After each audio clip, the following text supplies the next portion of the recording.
சிறுநீரில் புரதம் வெளியேறுவதைத் தடுக்க முதல் உடல் சூட்டை தணிக்க வேண்டும்.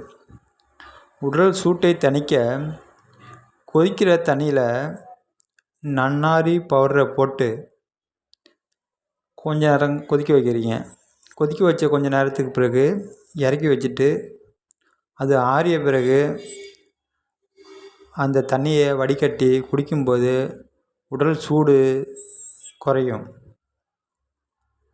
அதோடு மட்டுமல்லாமல் இது சிறுநீரகத்தை புதுமையாக்கும், ரிவர்ஸ் பண்ணி கொண்டு வரும். அவ்வளோ புரதம் வெளியேறுவதையும் தடுக்கும் இது நல்லா. அடுத்தது பார்த்திங்கன்னா நம்ம கோவக்காயை காலையில் எழுந்தவுடனே ஒரு 5 கோவக்காய் எடுத்துக்கங்க.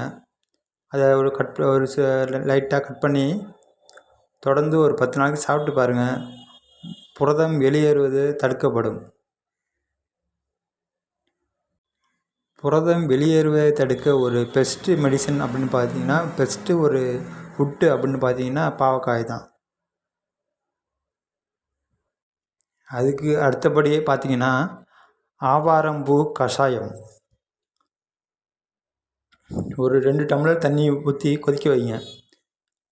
கொதிக்க வச்சுட்டு ஆவாரம்பூ கொஞ்சம் ஒரு கையளவு இல்லாட்டினா 2 கையளவு போட்டுங்க.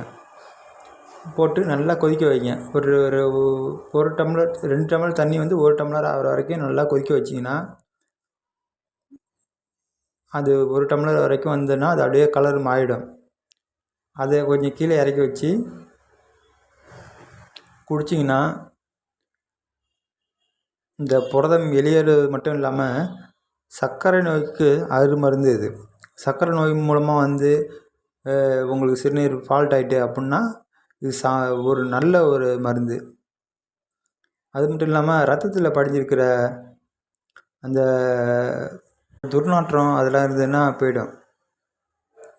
இப்போ கோவக்காய் எனக்கு 5 சாப்பிட முடியல அப்படின்னா காலையில் ஒரு 3 சாப்பிடுங்க, ஈவினிங் ஒரு 3 சாப்பிடுங்க.